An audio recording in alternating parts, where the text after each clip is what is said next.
Hi friends, Pandian store episode ரிவ்யூவில் என்ன நடக்குதுன்னு பார்க்கலாம் வாங்க. சேனலை சப்ஸ்கிரைப் பண்ணிக்கோங்க. நம்ம மயில் வந்து ரூமில் உட்காந்து யோசிச்சுட்ருக்காங்க. என்ன நமக்கு வாமிட்டு மயக்கம் எதுவுமே வரவே இல்லையே, சும்மா பஸ்ஸில் போனாவே நமக்கு வாமிட் கொமட்டிக்கிட்டு வரும். அத்தை சொன்னாங்க, குழந்த பெற்றுக்கிறதுக்கு முன்னாடி மாசமாக இருக்கிறப்போ நிறைய வாமிட் பண்ணுவேன், எந்திரிச்சு கூட நடக்க முடியாது, அந்த அளவுக்கு உடம்பு டயர்டாக இருக்கும்னெல்லாம் சொன்னாங்க. நமக்கு எந்த ஒரு அறிகுறியுமே இல்லையே.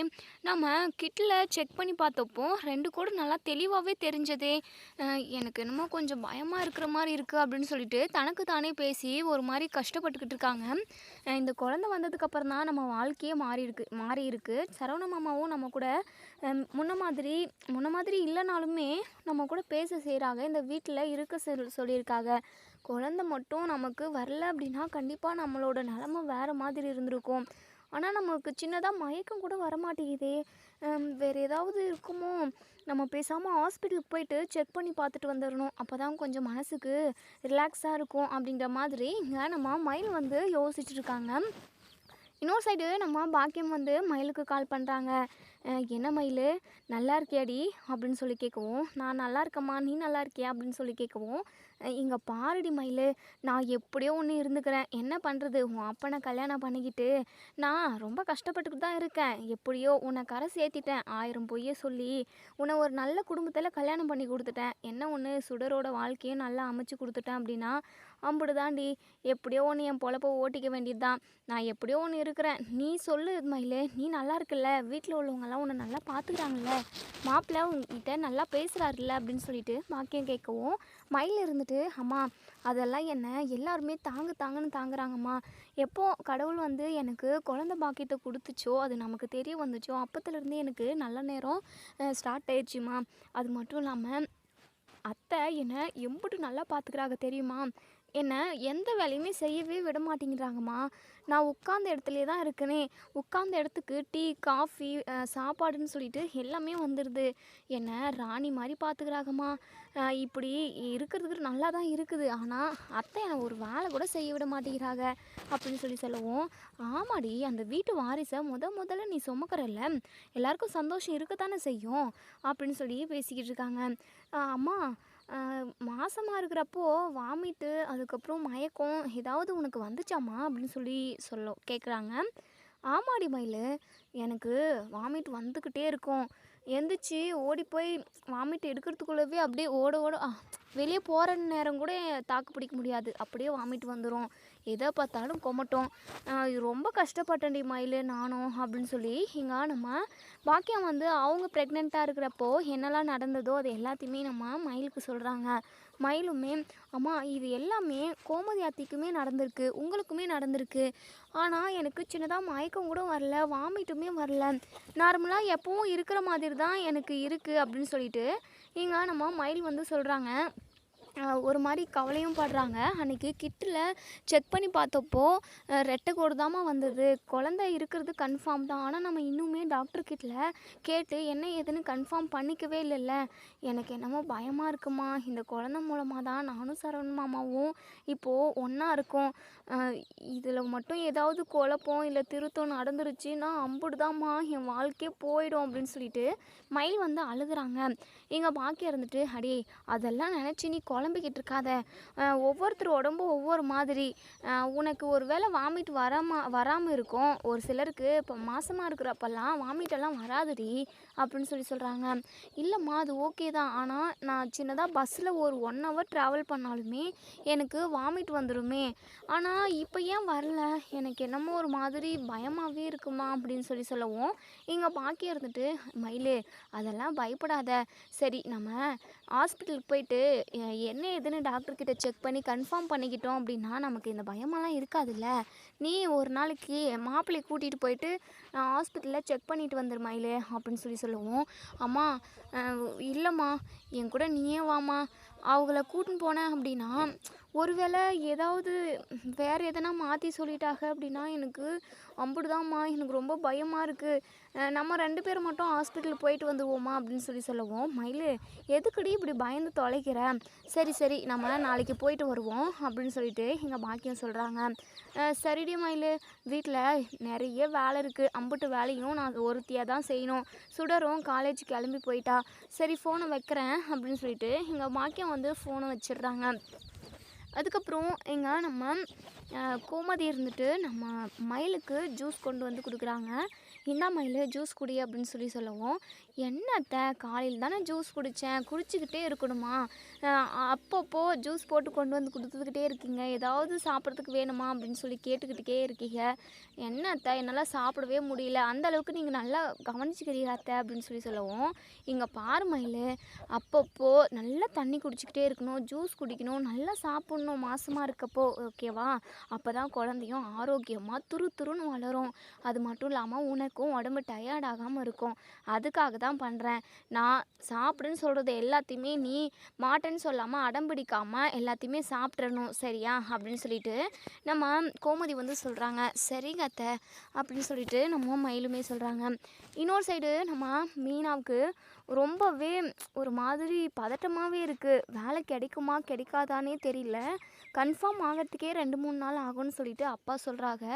ஒரு வேளை அப்பா கிட்டேருந்து யாராவது ஏமாற்றிட்டாங்கன்னா என்ன பண்ண முடியும், 10 லட்ச ரூபா காலம் ஃபுல்லாக நம்ம சம்பாதிச்சு வட்டியை தான் கட்டுறதுக்கு சரியாக இருக்கும், ஒரு வேளை கவர்மெண்ட் வேலை கிடச்சிருச்சு அப்படின்னா கூட கண்டிப்பாக அந்த கடனை எல்லாத்தையுமே நம்ம சீக்கிரமாகவே அடைச்சிடலாம், ஒரு வேளை கிடைக்காம அப்பாவை ஏமாற்றிட்டாங்க அப்படின்னா நம்ம என்ன பண்ணுறது அப்படின்னு சொல்லிட்டு ஒரு பக்கம் பயந்துக்கிட்டே இருக்காங்க நம்ம மீனா. இன்னொரு சைடு இங்கே நம்ம பாண்டியன் வந்து கடையில் நிறையவே வேலை இருக்குது, பழனி திட்டிக்கிட்டே இருக்காங்க. டே பழனி, என்னடா வேலை பார்க்குறீங்க நீங்கள், இன்னும் 5 டெலிவரி இருக்குது, என்ன தான் வேலை பார்த்து கிழிக்கிறீங்களோ, 2-3 பேர் நான் என்னோட சேர்த்து 4 பேர் இந்த கடையில் இருக்கோம், என்னத்துக்கு தான் இந்த பொழப்புன்னு தெரியல, போயிட்டு இந்த டெலிவரியெல்லாம் முடிச்சுட்டு குடவுனுக்கு போயிட்டு வந்துடு அப்படின்னு சொல்லிட்டு பழனிக்கிட்ட சொல்கிறாங்க. சரிங்க மச்சான் அப்படின்னு சொல்லிட்டு நம்ம பழனி சொல்கிறாங்க. பழனி மனசுக்குள்ளே நினைக்கிறாங்க, இந்த கடையில் 4 பேர் இருக்காங்க, ஆனால் வேலை செய்கிறதே நானும் செந்திலும் தான், ஏதோ சித்தப்பா கூடமாட வேலை செய்வாங்க, ஆனால் இவர் நல்லா ஜாலியாக அங்கே போகிறேன் இங்கே போய் பணத்தை கொடுத்துட்டு வரேன்னு சொல்லிட்டு இப்படி தான் தெரிஞ்சுக்கிட்டு இருப்பார். இதில் கணக்குக்கு 4 பேர், ஆனால் செய்கிறது வேலை நாங்கள் 2 பேர் அப்படின்னு சொல்லிட்டு நம்ம பழனி மனசுக்குள்ளேயே முணங்கிக்கிட்டு இருக்காங்க. உடனே பாண்டியன் இருந்துட்டு, என்னடா பழனி ஒரே இடத்துல பார்த்து என்னமோ யோசிச்சுட்ருக்க, வேலை செய்யலான்னு யோசிச்சுட்ருக்கியா இல்லை செய்யக்கூடாதுன்னு யோசிச்சுட்ருக்கியா, சீக்கிரமாக சட்டு புட்டுன்னு வேலையை செஞ்சுட்டு குடவுனுக்கு போகிற வழியை பாரு அப்படின்னு சொல்லிட்டு பாண்டியன் வந்து திட்டுறாங்க. சரிங்க மச்சான், அதெல்லாம் நான் பார்த்துக்கிறேன், நீங்களாம் கவலைப்படாதீங்க அப்படின்னு சொல்லிட்டு சொல்கிறாங்க. இன்னொரு சைடு நம்ம சரவணன் வந்து இது வேலை பார்த்துக்கிட்டு இருக்காங்க. அப்போது நம்ம மயில் ஞாபகம் வருது. மயில் செஞ்ச தப்பை அதாவது பொய் சொன்னது எல்லாத்தையுமே ஒரு பக்கம் மறந்தாலுமே சின்னதாக உள்ளுக்குள்ளே உறுத்திக்கிட்டே தான் இருக்குது. அவங்க குழந்தைய நினச்சா எல்லா கஷ்டமும் பறந்து போயிடுது. நமக்கு ஒரு குழந்தை பிறக்க போகுது, நம்மளை நம்பி இந்த உலகத்துக்கு அது காலடி எடுத்து வைக்க போகுது, அதுக்காக நம்ம நிறைய சேர்த்து வைக்கணும், அந்த குழந்தைக்கு எந்த குறையுமே வந்துடக்கூடாது அப்படின்னு சொல்லிட்டு அவங்க குழந்தைய நினச்சி அம்புட்டு ஒரு சந்தோஷப்படுறாங்க நம்ம சரவணன். இப்படியே யோசிச்சுட்டு இருக்கப்போவே நம்ம மயில் வந்து முன்னாடி நிற்கிறாங்க. என்ன மயில், அடிக்கடிக்கு நீங்கள் கடைக்கு வராதுன்னு தான் நான் சொல்கிறேன், ஆட்டோவில் குலுக்கிக்கிட்டு வந்த அப்படின்னா குழந்தைக்குமே கொஞ்சம் டயர்டாக இருக்கும்ல, உனக்குமே டயர்டாக இருக்கும்ல, நீ வீட்டில் நல்லா சாப்பிட்டு படுத்து தூங்கி ரெஸ்ட் எடுக்க வேண்டியது தானே அப்படின்னு சொல்லிட்டு சரவணன் சொல்கிறாங்க. இல்லை மாமா, எப்போவுமே எனக்கு உங்கள் கூடவே இருக்கணும்னு சொல்லிட்டு ரொம்ப ஆசையாக இருக்குது அப்படின்னு சொல்லி சொல்கிறாங்க. சரி மயில், ஏதோ வந்துட்டேன், இனிமேலாம் வரக்கூடாது, வீக்குக்கு ஒன்லி வேணால் வா, ஆனால் டெய்லியுமெல்லாம் வந்து உடம்ப டயர்ட் பண்ணிக்காத ஓகேவா. சரி மயில், நீ சாப்பிட்டியா அப்படின்னு சொல்லி கேட்கவும், நான் சாப்பிட்டேங்க, ஏதாச்சும் கடையில் போயிட்டு நொறுக்கு தீனி சாப்பிடணும் போல் இருக்குங்க, கூட்டிகிட்டு போயிடலாம் அப்படின்னு சொல்லி கேட்கவும், சரி வா அப்படின்னு சொல்லிட்டு அவங்க ஃப்ரெண்டை வந்து அந்த கடையில் வேலை பார்க்குறவங்கள வேலை செய்ய சொல்லிவிட்டு நம்ம சரவணன் வந்து மயிலை கூட்டிகிட்டு போயிட்டு அவங்களுக்கு பிடிச்சது இந்த கடல மிட்டாயி, குச்சி மிட்டாய் அதெல்லாம் வாங்கிக்கிட்டு நம்ம மயிலுமே வீட்டுக்கு கிளம்பிடுறாங்க. சரவணனுமே இங்கே வேலை பார்க்குற இடத்துக்கு வந்துடுறாங்க. அ சரவணன் கூட வேலை பார்க்குறாரு இல்லையா? அவருக்கு ஒரு கால் வருது அவங்க ஒய்ஃப் கிட்டேருந்து. அவங்க ஒய்ஃப் வந்து அழுதுகிட்டே பேசுறாங்க. "ஏங்க என் தங்கச்சிக்கு அதாவது என் தங்கச்சியோட வாழ்க்கையே போயிடுச்சுங்க. என் தங்கச்சி ப்ரெக்னென்ட்டா இருக்கா" அப்படின்னு சொல்லிட்டு தான் அவங்க புருஷன் வீட்லயே அவள வீட்டுக்கு கூட்டிட்டு போனாங்க. இப்போ அது ப்ரெக்னென்ட்டே இல்ல, வேற என்னமோ கருப்பையில வளருது அப்படின்னு சொல்லிட்டு டாக்டர் சொன்னாங்களாம். அதனால என் தங்கச்சிய எங்க அம்மா வீட்லயே கொண்டு வந்து விட்டுட்டு போயிட்டாங்கங்க. என் தங்கச்சி ரொம்பவே ஃபீல் பண்ணி அழுறாங்கங்க அப்படின்னு சொல்லிட்டு, இப்படி அழுதுகிட்டே இங்க அவங்க ஹஸ்பண்ட் கிட்ட சொல்லிக்கிட்டு இருக்கவும், அவங்க ஹஸ்பண்டுமே ரொம்பவே வருத்தப்படுறாங்க. இப்படி எதுக்காக பண்ணணும்? ப்ரெக்னென்ட்டா இல்லன்னா, அதுக்காக அவங்க அம்மா வீட்ல எடுத்துன்னு வந்து விடுறது என்னதான் பழக்கம்? சரி நீ பார்த்துக்கலாம், நீ எதுக்கும் அழுவாத அப்படின்னு சொல்லி பேசிக்கிட்டு இருக்காங்க. இத வந்து நம்ம சரவணன் வந்து கவனிக்கிறாங்க. அ உடனே நம்ம சரவணன் வந்து அந்த வேலை பார்க்குறாங்களே அவங்க கூட அவங்க கிட்ட போய் கேட்குறாங்க. "என்னடா என்னடா ஆச்சு மச்சான்?" அப்படின்னு சொல்லி கேட்கவும், "அது வந்துடா இப்படி தான் நடந்துருச்சு" அப்படின்னு சொல்லிட்டு அவங்க ஒய்ஃப் சொன்ன விஷயத்த நம்ம சரவணன் கிட்ட சொல்கிறாங்க. இப்போது நம்ம சரவணனுக்குமே மயில் மேலே சந்தேகம் வந்துடுது. மயில் கூட ப்ரெக்னெண்ட்டாக இருக்கிறதா நம்மக்கிட்ட எல்லாருக்கிட்டேயுமே சொல்லி வச்சுருக்கா. அப்போது நம்ம இன்னுமே ஹாஸ்பிட்டல் போய் செக் பண்ணி பார்க்கல. நம்ம மயிலை வந்து நாளைக்கு ஹாஸ்பிட்டல் கூட்டிகிட்டு போயிட்டு செக் பண்ணி பார்க்கணும். கன்ஃபார்மாக இல்லையா, இல்லை மயில் நம்ம வீட்டில் வந்து வாழ்கிறதுக்காக பொய் சொல்லியிருக்காளா அப்படிங்கிறத நம்ம கண்டுபிடிச்சே ஆகணும் அப்படின்னு சொல்லிட்டு சரவணனுக்குமே யோசனை வருது. இதே யோசனையாக தான் இருக்காங்க. கடவுளே, மயில் வந்து பொய் சொன்னாதான், ஆனால் குழந்த மட்டும் இல்லைன்னு ஆகக்கூடாது. நான் குழந்த வருதேன்னு சொல்லிட்டு நான் ரொம்ப சந்தோஷத்தில் இருந்தேன். என் வீட்டில் உள்ளவங்க எல்லாருமே ரொம்ப சந்தோஷப்பட்டாங்க. அந்த சந்தோஷத்தை எங்ககிட்டேருந்து எடுத்துடாத. மயில் உண்மையாகவே கர்ப்பமாக தான் இருக்கணும், அவள் பொய் சொல்லியிருக்கக்கூடாது அப்படின்னு சொல்லிட்டு நம்ம சரவணன் வந்து மனசுக்குள்ளேயே நினச்சிக்கிறாங்க. ஒரு பக்கம் வருத்தமாகவுமே இருக்குது, எங்கே இல்லாமல் போயிடுமோ அப்படின்னு சொல்லிட்டு. இன்னொரு சைடு இங்கே அரசி வந்து ஃபோன் வழக்கிக்கிட்டு இருக்காங்க. அப்போது இந்த குமார் வந்து, "ஏ அரசி வா சாப்பாடு போடுவ" அப்படின்னு சொல்லி கூப்பிடுவோம். உடனே இங்கே முறைச்சி பார்க்குறாங்க நம்ம அரசி. இங்கே நம்ம குமாருமே பயந்துக்கிட்டு போயிடுறாங்க. ஏன்னா முன்னாடியே சாம்பாரை தலை மேலே ஊற்றினவ இவகிட்டலாம் போயிட்டு சாப்பாடு போடுன்னு சொல்லிட்டு கேட்கவே கூடாது. அம்மாக்கிட்டே நம்ம போயிட்டு பரிமாற சொல்லுவோம் அப்படின்னு சொல்லிட்டு நம்ம வடிவுக்கிட்ட போயிட்டு சாரி மாரிக்கிட்ட போயிட்டு, "அம்மா எனக்கு ரொம்ப பசிக்குது, வந்து சாப்பாடு போடுவாம்மா" அப்படின்னு சொல்லி கூப்பிடுவோம். மாரி வந்து கலாய்க்கிறாங்க. "என்னடா அன்னைக்கு சாப்பாடு போடுறேன் வா அப்படின்னு சொல்லி கூப்பிட்டதுக்கு என் பொண்டாட்டி கையால் தான் சாப்பிடுவோன்னு சொல்லி அடம் பிடிச்ச, இன்றைக்கி என்னடானா என்ன வந்து சாப்பாடு போட சொல்கிற" அப்படின்னு சொல்லிட்டு மாறி கேட்கவும், "என்னம்மா இப்போ நான் சாப்பிட்டா வேணாவா, இப்போ உன்னால் சாப்பாடு போட முடியுமா முடியாதா" அப்படின்னு சொல்லிட்டு இங்கே நம்ம குமார் வந்து கேட்குறாங்க. உடனே நம்ம மாறி இருந்துட்டு, "இல்லைடா சும்மா தான் சொன்னேன், வா வா நான் சாப்பாடு போடுறேன் வா" அப்படின்னு சொல்லிட்டு இங்கே நம்ம குமாரை கூப்பிட்டு சாப்பாடெல்லாம் பரிமாறி விடுறாங்க. நம்ம குமாருமே உட்காந்து வயிறார சாப்பிட்றாங்க. அன்னைக்குமே பருப்பு சாம்பார் தான். பருப்பு சாம்பாரை பார்த்தாவே நம்ம அரசி வந்து தலைமலை ஊற்றினது மட்டும்தான் ஞாபகத்துக்கு வருது. இந்த அரசி நம்மளை எம்புட்டு அசிங்கப்படுத்திட்டா, அவளை சும்மாவே விடக்கூடாது, அவளுக்கு சரியான பாடத்தை புகட்டணும், சனியை மாதிரி நம்மளை பிடிச்சிக்கிட்டு விட மாட்டேங்குது அப்படின்னு சொல்லிட்டு நம்ம குமார் வந்து பயங்கரமாக கடுப்பாகிறாங்க. "அம்மா எனக்கு போதுமா" அப்படின்னு சொல்லிட்டு எந்திரிச்சு போயிடுறாங்க. அதுக்கப்புறம் இங்கே நம்ம சக்திவேலும் முத்துவேலும் ஹாலில் உட்காந்து பேசிக்கிட்டு இருக்காங்க. அப்போது சுகன்யா வராங்க. சுகன்யா வந்ததுமே, "என்னம்மாம்மா நல்லா இருக்கிறீங்களா? இந்த வீட்டு பக்கம் வந்து ரொம்ப நாளாச்சு, அதான் ஒரு டைமு இன்கம் ஆஃபீஸிலேருந்து வந்து பணத்தெல்லாம் கொண்டு போனாங்களே அன்னைக்கு வந்தது" அப்படின்னு சொல்லவும், உடனே சக்திவேல் இருந்துட்டு, "இங்கே பாருமா சுகன்யா, எதுக்காக அதெல்லாம் திரும்பவும் ஞாபகப்படுத்துகிற? நினச்சாலே ரொம்ப கஷ்டமாக இருக்குது. எம்பிட்டு கஷ்டப்பட்டு சேர்த்தன பணம், ஆனால் இப்போ ரூபா கூட நமக்கு இல்லாமல் போயிடுச்சு, எல்லாத்தையும் வந்து அள்ளிக்கிட்டு போயிட்டானுங்க" அப்படின்னு சொல்லிட்டு எங்கள் சக்திவேல் வந்து ரொம்பவே ஃபீல் பண்ணிக்கிட்டு இருக்காங்க. "சரிங்க மாமா, குமார் என்ன பண்ணுறான்? குமார் நல்லா இருக்கானா? புது மாப்பிள்ளை வேற எங்கேயாவது ஹனிமூன் போயிட்டு வந்தானா இல்லையா?" அப்படின்னு சொல்லி கேட்கவும், "என்னம்மா அவனை சொல்லி அவன் ஹனிமூன் போக சொன்னான். இல்லை நாங்கள் இந்த குன்னக்குடியிலே இருக்கோம், இந்த குன்னக்குடியே எங்களுக்கு போதும்" அப்படின்னு சொல்கிறான்.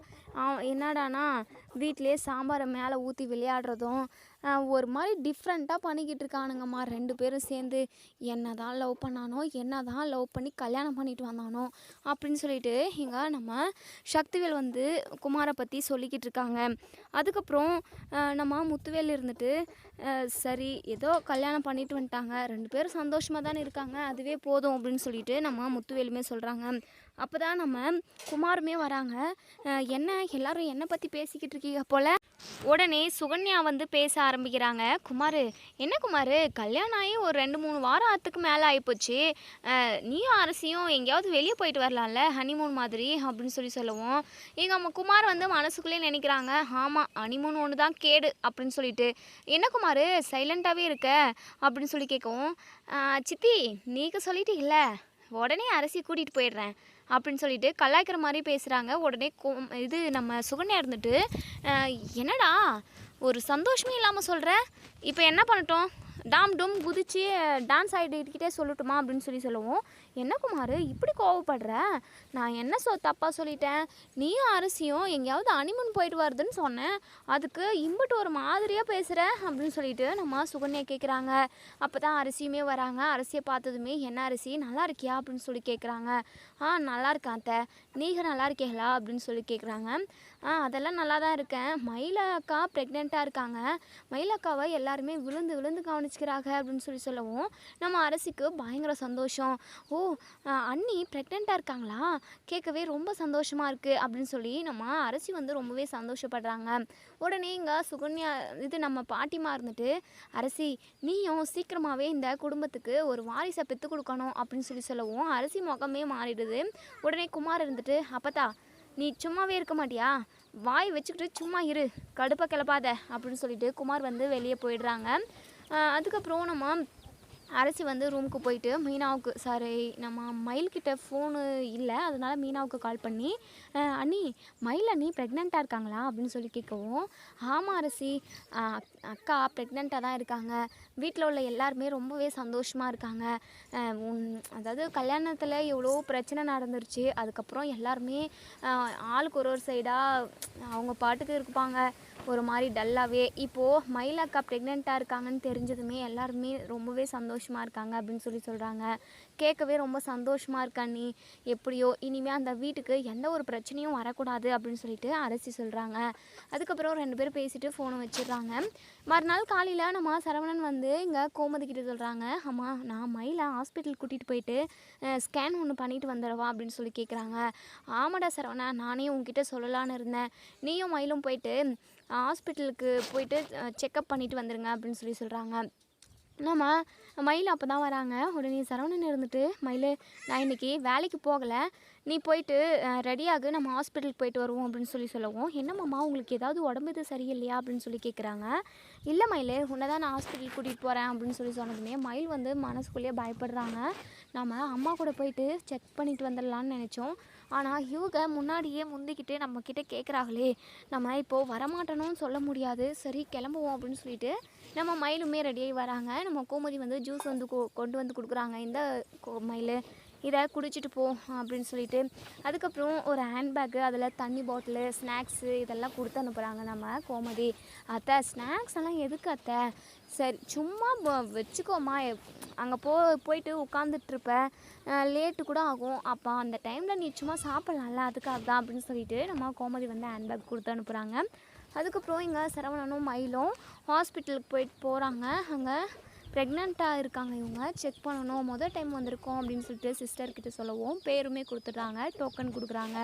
கொஞ்ச நேரம் வெயிட் பண்ணுங்கள், இதோ இன்னும் கொஞ்சம் நேரத்தில் டாக்டர் வந்துடுவாங்க, உங்களுக்கு 10வது நம்பர் டோக்கன் அப்படின்னு சொல்கிறாங்க. அதுக்கப்புறம் நம்ம மயிலும் சரவணனும் கொஞ்ச நேரம் வெயிட் பண்ணுறாங்க. என்ன மயில், நம்ம பாப்பாவை பார்க்க போகிறோம், ஸ்கேனில் அந்த அளவுக்கு தெரியல அப்படின்னாலுமே டாக்டர் வந்து எப்படி இருக்குது குழந்தை, எந்த அளவுக்கு இம்ப்ரூவ்மெண்ட் இருக்குது, வளர்ச்சியெல்லாம் எப்படி இருக்குதுன்னு சொல்லிட்டு இப்போ சொல்லுவாங்கள்ல, ரொம்பவே சந்தோஷமாக இருக்கும் அதை கேட்குறதுக்கு அப்படின்னு சொல்லிட்டு நம்ம சரவணமே சொல்லிக்கிட்டு இருக்காங்க.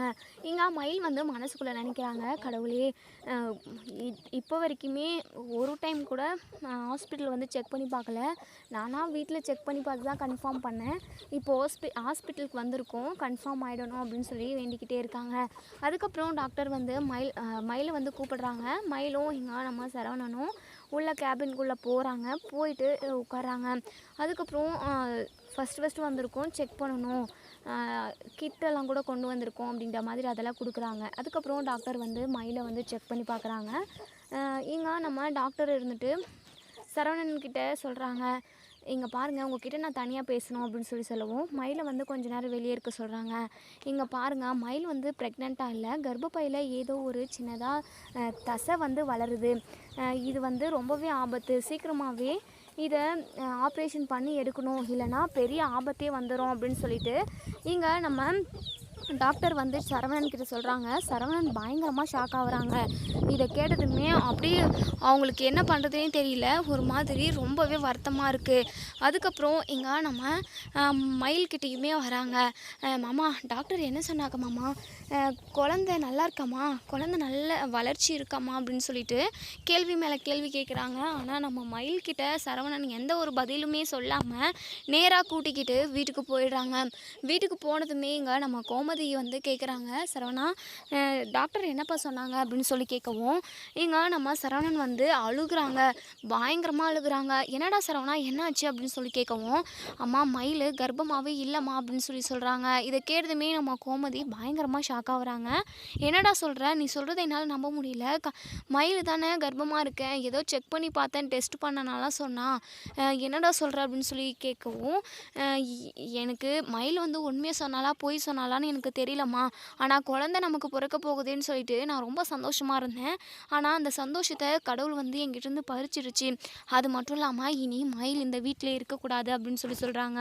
மயிலுக்கு பயங்கரமாக அதிர்ச்சி ஆகுது. மாமா எனக்கு என்ன மாமா தெரியும், மாமா ப்ளீஸ் மாமா என்னை இந்த வீட்டை விட்டு அனுப்பிடாதீங்க மாமா அப்படின்னு சொல்லிட்டு காலில் விழுந்து கெஞ்சுறாங்க. ஒழுங்கு மரியாதையாக என் பக்கத்துல இருந்து போயிடு அப்படின்னு சொல்லவும், கோமதி இருந்துட்டு என்னடா குழந்தை இல்லை கர்ப்பமாக இல்லைன்னா அதுக்கு மயில் என்ன பண்ண முடியும், அதுக்காக மயில் எதுக்கு இந்த வீட்டை விட்டு துரத்தணும் அப்படின்னு சொல்லி கேட்கவும், இங்கே பாருங்கம்மா, நான் மயில் கர்ப்பமாக இல்லைனாலுமே நான் இந்த வீட்டில் தான் அவளை வச்சுக்கிட்டு இருந்திருப்பேன்.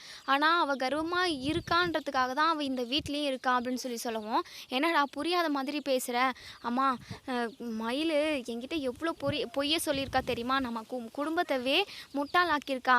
மயில் படிக்கவே இல்லை, 12ஆம் கிளாஸ் தான் முடிச்சிருக்கா, எம்ஏ படிச்சிருக்கேன், ஆஃபீஸில் வேலை செய்கிறேன், டீச்சர் வேலைக்கு போகிறேன்னு சொல்லிட்டு அம்புட்டு பொய்ய நம்மக்கிட்ட சொல்லியிருக்கா. அது மட்டும் இல்லாமல் ஹோட்டல்லையுமே வேலை செஞ்சிட்ருக்கா. ஹோட்டலில் போயிட்டு நான் பார்த்தப்போ எனக்கு என் தலைமலை இடிய விழுந்த மாதிரி இருந்தது. அப்படி என்கிட்ட நிறையவே பொய் சொல்லியிருக்கா. அதுவும் அவளாக என்கிட்ட உண்மையை சொல்ல கிடையாது, நானாக ஒரு காலேஜுக்கு கூட்டிகிட்டு போயிட்டு அதுக்கப்புறம் அவள் வாயால் உண்மை வந்தது. இதை நான் கண்டுபிடிக்காமல் இருந்திருந்தேன்னா இப்போ வரைக்குமே நம்ம முட்டாளாக தான் இருந்திருப்போம். அதனால தான் அவங்க அம்மாவுக்கு ஏதோ கால் அடிபட்டிருக்கு அப்படி இப்படின்னு சொல்லிட்டு அவளை கொண்டு போய் அவங்க அம்மா வீட்டிலே விட்டுட்டேன். அரசி பிரச்சனை விஷயமா நான் எதுவுமே, ஏன்னா எல்லாருமே கஷ்டத்தில் இருந்தோம், அதனால் நான் இந்த விஷயத்தை யார்கிட்டையும் சொல்லக்கூடாதுன்னு நினச்சேன். மயில் இந்த வீட்டுக்குள்ளே வரக்கூடாதுன்னு நினச்சேன். அதனால தான் அவங்க அம்மா வீட்டில் கொண்டு போய் விட்டுட்டு வந்தேன். இப்போ என்னடானா ப்ரெக்னெண்ட்டாக இருக்குன்னு வந்து சொன்னான். சரி குழந்தை பிறக்க போகுதுன்னு சொல்லிட்டு அதை எல்லாத்தையுமே நான் சகிச்சுக்கிட்டு மயில் இந்த வீட்டிலே இருக்கட்டும்னு சொல்லிட்டு முடிவெடுத்தேன். ஆனால் இப்போ மயில் தான் கர்ப்பமாகவே இல்லையே. அது மட்டும் இல்லாமல் நம்ம குடும்பத்தவே இந்த மயில் ஏமாத்திருக்கா. மயில் மட்டும் இல்லை, அவங்க குடும்பமாக சேர்ந்து நம்ம எல்லாருமே ஏமாத்திருக்காங்க அப்படின்னு சொல்லிட்டு மயில் பற்றின உண்மை எல்லாத்தையுமே நம்ம கோமதி கிட்ட போட்டு உடைக்கிறாங்க. கோமதிக்கு இதை எல்லாத்தையுமே நம்பவே முடியல, பயங்கர அதிர்ச்சியாக இருக்குது. தலையை அடிச்சுக்கிட்டு அழுகுறாங்க.